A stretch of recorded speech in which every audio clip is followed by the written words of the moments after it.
خب اقسام عبادات تشریعی، ما و شما در درس 34 هستیم و در درس 34 ما و شما قسم دوم عبادات خواندیم که عبادات های چی بود؟ تشریعی بود. قسم اولش هفته گذشته خواندیم که عبادات فکری بود و در این هفته ما و شما عبادات تشریعی را خواندیم که قسم دوم است. باز سومش عبادات بدنی میه، باز عبادات زبانی میه، بدنی میه و عبادات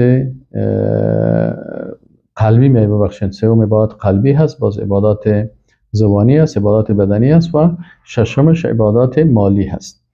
امروز در قسمت عبادات تشریعی اقسام از را باید ما شما بفهمیم که عبادات تشریعی چند قسم است.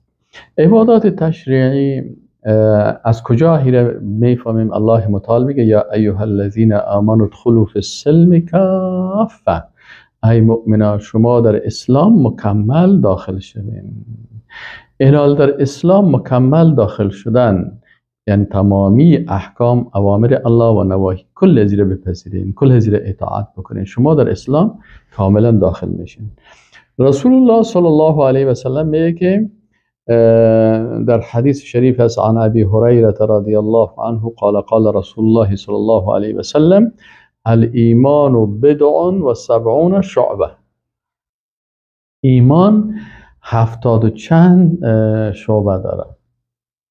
خب پس اینال ایمان که هست 70 و چند بخش داره. خب این 70 و چند بخش داره.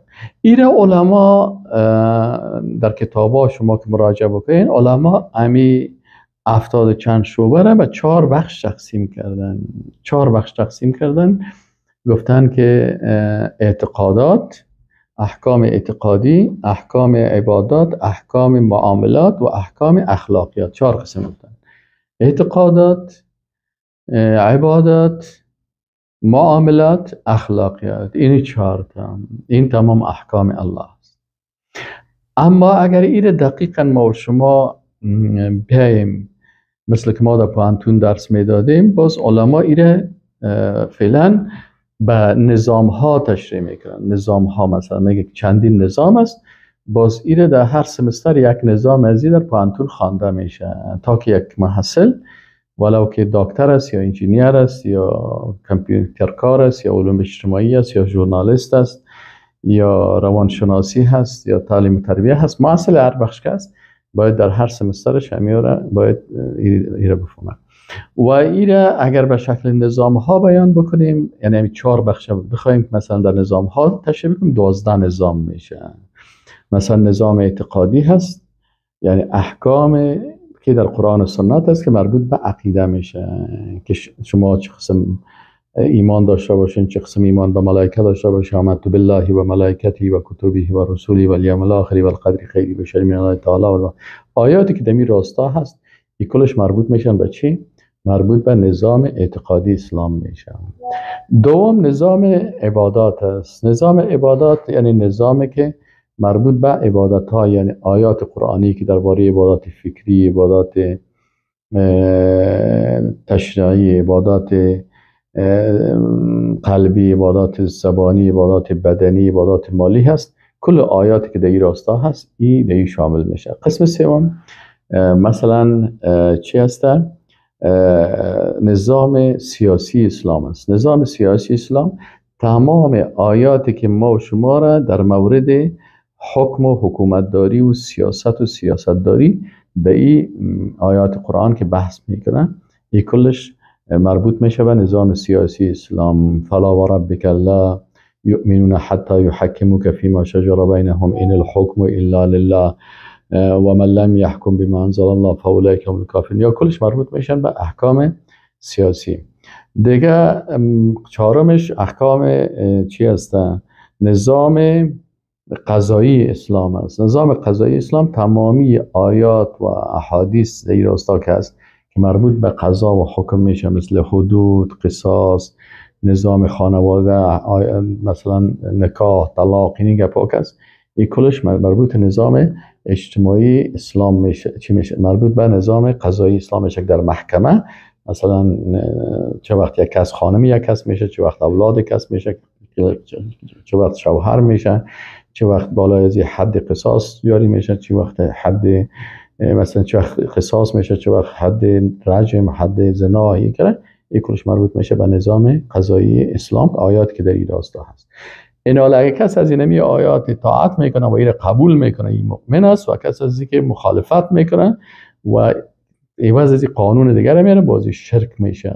در چی میشه؟ شرک میشه در اطاعت. قسم ششم قسم پنجم که است، دو تا آیات بگیریم، مثلا نظام اعتقادی و عبادات، نظام سیاسی و نظام قضایی. باز نظام دو تای دیگه نظام اقتصادی و نظام مالی. نظام اقتصادی آیات قرآنی که مسائل اقتصادی رو بیان میکنه، و نظام مالی آیات قرآنی که مسئله مال میگن، کدام مال حلال است، کدام مال حرام است. در نظام اقتصادی مثلا ما کدام شرکت ساخته میتونیم، در کدام چیزا کار کرده میتونیم، کدام فابریکا را میتونیم بسازیم، زندگی اقتصادی ما چه قسم باشه. مثل وزارت اقتصاد، آیاتی که مربوط به امور اقتصادی میشه. و وزارت مالیه آیات قرآنی که چی است، نظام مالی رو تعیین میکنه که عایدات چه قسم باشه، حلال، عاید حلال چی است، عاید حرام چی است، نگاه کردن از این مثلا چه قسم از سود چه قسم است. اینی نظام مالی هستن. دیگر نظام چی است؟ نظام تعلیمی و تربیوی هست. نظام تعلیمی و تربیوی هست یعنی آیات قرآن که بر ما و شما در مسئله علم هست، که ما چه قسم علم حاصل بکنیم، چه قسم عقیده را یاد بگیریم، چه قسم علوم دیگر را یاد بگیریم، کدام علوم سر ما فرض است، کدام علوم سر ما واجب است، کدام علوم سنت است، کدام علوم مستحب است، کدام علوم حرام است. کل اینی علومی که مثلا برای ما و شما در آیات قرآنی چیزهایی که فعلم انه لا اله الا الله، یا مثلا آیاتی که علما را برتریتش بیان میکنه که علمیت چی برتریت داره، و مثلا قرائت است، اقرا بسم ربک الذی خلق، خلق الانسان من علق، نون و القلم، الله متعال درباره قلم قسم یاد کرده، و ما یسترون و بنوشته. اینی چیزها که است. این نظام تعلیمی و تربیوی اسلام تشکیل میده. و دیگه نظام ثقافتی و فرهنگی هست که مثلا ما من حیث مسلمان کدام عید داریم، کدام عید نداریم، چی برای ما جایز است، چی را جایز نیست، فرهنگ های قدیمی را کدامش را بپذیریم، کدامش ضد شریعت الهی است. این نظام فرهنگی میگه. دیگر نظام اجتماعی هست که نظام اجتماعی که مسائل اجتماعی را بیان میکنه که مثلا حق مادر چی است، حق پدر چی است، حق اولاد چی است، حق دختر، حق پسر، حقوق والدین، حق همسر، حق خانم، حق شوهر. این در نظام اجتماعی داخل میشه. و دیگهش آیات و احادیثی که در این راستا هست که چی هست، و بالوالدین احسان، و والدین احسان بکنین، و با خانمتان مثلا چی حق شبتین، و میراثش چقدر میرسه، و مهرش چقدر میرسه. اینی کلش آیات قرآنی که در این راستا هست. این مربوط میشه به نظام اجتماعی اسلام. دیگر دهمی نظام اخلاقی اسلام است. نظام اخلاقی اسلام تمامی آیاتی که درباره اخلاق است، مثلا واصبر، صبر بکو، یک اخلاق است، و انک لعلی خلق عظیم. اینی کل چیزا که است بالمؤمنین رؤوف الرحیم، اخلاق رسول الله صلی الله علیه و سلم بیان میکنه، و اخلاق ما را بیان میکنه، و اخلاقی که با الله چه قسم ادب داشته باشی، با پیغمبر چه قسم ادب داشته باشی. مثلا این مسائل نظام اخلاقی اسلام است. و بعد از اون دو تای دیگه که هست نظام جهادی هست و نظام دعوتی هست. نظام جهادی اسلام آیات قرآنی که به جهاد امر میکنه، دفاع و دفع و مثلا نشر اسلام و جهاد کردن. و دیگه دعوت اسلامی است که آیات قرآنی که درباره دعوت اسلام است که اسلام مثلا میگه که مثلا ما و شما چه قسم دعوت بکنیم و چه قسم